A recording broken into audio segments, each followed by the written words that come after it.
Hello everyone. आज का पौधा मेरा है रजनीगंधा का खूबसूरत पौधा। इस पौधे को हम ट्यूब रोज़ के नाम से भी जानते हैं। ये इसका साइंटिफिक नेम जो है पॉलिएंथस ट्यूबरेसा भी है। एक पेरिनियल प्लांट है जो अपनी अच्छी खूबसूरत महक के कारण जाना जाता है और इसके साथ ही अपने खूबसूरत सुंदर फूलों के कारण जाना जाता है। इसकी महक इतनी अच्छी होती है कि शाम के समय और रात में अगर आपके ये रूम के आगे लगा हो तो आपका रूम पूरा महक से भर जाएगा। सिंगल पेटल और डबल पेटल दोनों में ये फ्लावर आता है। इसकी नेटिव कंट्री जो है मैक्सिको है और ये जो है ये स्टिक पे जो है ग्रो करता है। देखिए इसकी लंबी लंबी स्टिक्स आपको दिखाई दे रही हैं। एक ये ट्यूबरस प्लांट है, यानी कि एक बल्बस जिसको कहना चाहिए। इसका जो नीचे ट्यूब होता है वो हल्का सा जैसे अरबी का शेप लिए हुए होता है, उस तरीके का लंबाई लिए हुआ इसका जो है होता है वो बल्ब होता है, उससे ये ग्रो किया जाता है। रजनीगंधा को ग्रो करने का समय जो है वो फरवरी और मार्च सबसे उचित समय है। तो फ्रेंड्स, आज के वीडियो में मैं आपको रजनीगंधा की सारी केयर टिप्स बताऊंगी, उसका प्रोपोगेशन भी दिखाऊंगी कि अगर बिगनर्स को या किसी को ये नहीं मालूम है कि रजनीगंधा को हम किस प्रकार से ट्यूबस से ग्रो करें, जो कि ये इतनी अच्छी छड़ें जो सामने दिखाई दे रही हैं इस प्रकार से आपके गार्डन में भी निकल के आएँ।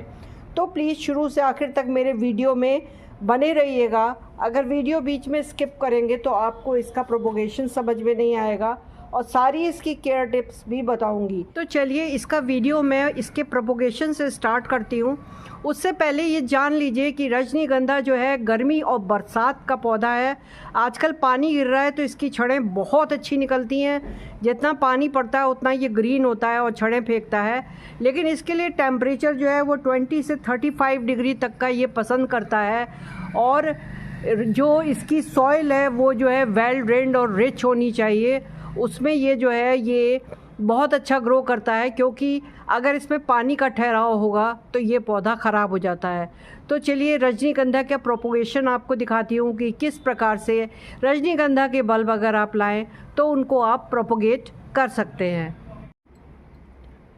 तो फ्रेंड्स देखिए, ये है इसका जो है ये ट्यूबरस है, ये इसका बल्ब है और इससे जो है हम जो है इसके पौधे को लगाएंगे।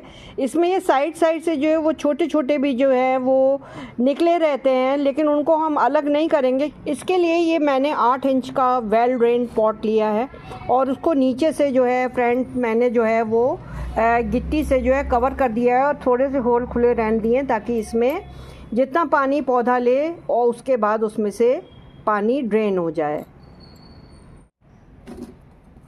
तो फ्रेंड्स ये देखिए, ये है इसकी जो है बढ़िया एकदम जो है वो रिच टाइप की सॉइल, जिसमें कि मैंने 70% जो है वो रेत और गार्डन सॉइल मिक्स की है और इसके साथ ही मैंने इसमें 20% जो है वो वर्मी कंपोस्ट मिक्स की है और बाकी का मैंने इसमें थोड़ी सी राइस हस्क और परलाइट भी मिलाया है। साथ ही इसमें मैंने फंजीसाइड पाउडर भी मिलाया है ताकि किसी प्रकार का कीड़ा आदि प्रोपोगेशन में ना लग पाए।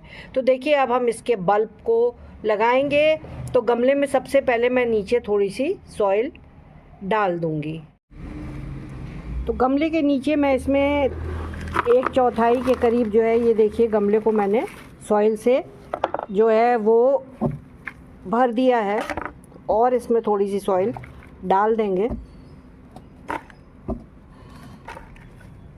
ये सॉइल मैं इसमें गमले में डाल दूंगी और अब जो है वो इसमें ये बल्ब हम लगाएंगे। तो अब इस सॉइल में मैं ये बल्ब जो है ये बैठाल दूंगी इस तरीके से और अब ऊपर से मैं इसको कवर कर दूंगी। मिट्टी से इसको ढक दिया है और बहुत ऊपर तक कवर नहीं किया है, क्योंकि अभी जब ये इसमें जो है ये स्प्राउटिंग होगी तो हमको और ऊपर से जो है इसको नरिशमेंट देना पड़ेगा ताकि ये पौधा जो है वो जल्दी ग्रो करे और इसमें से स्टिक्स जो हैं वो जल्दी निकल के आएँ। तो जब ये पौधा इस तरीके का हो जाएगा तो हमें और थोड़ा नरिशमेंट इसमें डालना पड़ता है। तो चलिए अब आगे की इसके प्रोपोगेशन के बाद और हम रजनीगंधा के बारे में थोड़ा सा जान लेते हैं। कि इसको कितनी गर्मी, कितना पानी, कितना सन चाहिए। रजनीगंधा का पौधा जो है, सबसे पहले हम इसकी मिट्टी की बात करेंगे तो मिट्टी जो इसकी होनी चाहिए वो बहुत ही पोरस और वेल ड्रेन्ड होनी चाहिए। वेल ड्रेन्ड मिट्टी का मतलब ये है कि इसमें जितनी आप गार्डन सॉइल रखें हाफ हाफ रखिए, तो हाफ ही जो है वो दरदरी मोरम या सैंड होनी चाहिए। और उसके साथ ही जो है जब इसका प्रोपोगेशन करें तभी आप इसमें वर्मी कंपोस्ट और थोड़ा सा फंजीसाइड और परलाइट वगैरह मिला दीजिए, ताकि इसमें बिल्कुल भी जब बरसात का पानी गिरे तो इसमें पानी का ठहराव ना हो और नीचे से पानी जो है वो इसमें ड्रेन होता रहे। बरसात में ज़्यादा पौधों को पानी देने की ज़रूरत नहीं है, लेकिन फिर भी अगर एक हफ्ते तक पानी रुकता है, 2-4 दिन रुकता है, तो आप इसमें थोड़ा सा पानी जो है वो डाल सकते हैं ताकि गमले जो है हमारे गीले रहें। अब हम सन की बात करते हैं। फ्रेंड्स, बरसात में जो है वो पानी जो है ज़्यादातर गिरता ही है, लेकिन जब अगर आप ये देखते हैं कि इसके ऊपर धूप ज़्यादा पड़ रही है और ये सन ज़्यादा ले रहा है और हल्की सी जो है वो कलियों को दिक्कत हो रही है, तो आप इसको शेड में भी कर सकते हैं रजनीगंधा को। और ये जो है ये इसमें ब्लूमिंग बराबर बनी रहेगी और रात को इसकी महक बहुत ही अच्छी आती है। बुके में ये यूज़ किया जाता है। ये आपका पार्टीज़ हैं, बर्थडे पार्टी है और कोई आपके यहाँ फंक्शन है, उस पर रजनीगंधा की स्टिक्स काम आती हैं। बड़े पैमाने पे इसकी खेती की जाती है और सभी फूल इसके बिक जाते हैं, क्योंकि ये है ही ऐसा फूल जो कि है ही ऐसा पौधा जो कि सबकी पसंद ये रहता है। तो मैं आपको ये कहूँगी कि ये पौधा आप अपने घर में ज़रूर लगाएं। अक्सर कमेंट में ये सुनने में आता है कि हमने रजनीगंधा के पौधे तो हमने लगा लिए, लेकिन अब उसमें जो है वो कोई स्टिक और फ्लावरिंग जो है वो नहीं हो रही है। तो आज मैं ये भी आपको इस वीडियो में बता देती हूँ सॉइल से संबंधित कि जब ये पौधे आपके निकल आएंगे तो कैसे इसमें फ्लावरिंग आप अच्छी ले सकते हैं और ज़्यादा ले सकते हैं। इसके लिए आपको करना ये है कि जब इस तरीके से पौधे आपके ग्रो कर जाएँ तो देखिए ये जो है ये इसमें वर्मी कंपोस्ट है आपकी, और एक आपका जो है वो मिक्सचर है जिसको कि हम जो है वो प्लांट फूड के नाम से जानते हैं, वो 2 चम्मच लिया और इसके साथ ही जो है वो मैंने DAP के भी कुछ दाने लिए हैं। तो वो अगर हम इसमें इधर से साइड से जगह करके इस तरीके से गुड़ाई करके इसमें, और अगर ये खाद हम इसमें डाल दें तो उससे क्या होगा कि जो आपका पौधा ये ग्रीन दिखाई दे रहा है, इसमें ये बहुत जल्दी जो है वो आपकी स्टिक्स जो है वो निकलने में आसानी होगी। इस तरीके से डालिए इसमें और गमले को फिल कर दीजिए, क्योंकि जो ये आपका प्लांट फूड है और ये DAP है, ये सब जो हैं तो केमिकल, लेकिन जो आपका थोड़ा आप क्वांटिटी में डालेंगे। और उसके बाद एक काम आपको देखिए फ्रेंड्स और करना है। DAP थोड़ी तेज़ होती है, केमिकल खाद है, तो उसके साथ ही प्लांट में आप पानी ज़रूर दे देंगे। इतना पानी दीजिएगा कि बिल्कुल नीचे से जो है उसका न्यूट्रिशन ना निकल जाए, कि पौधा पी ले पानी, इतना आपको बस पानी जो है इसमें दे देना है। तो इस तरीके से करिए, आपके यहाँ स्टिक जो है इसकी ज़रूर निकलेंगी।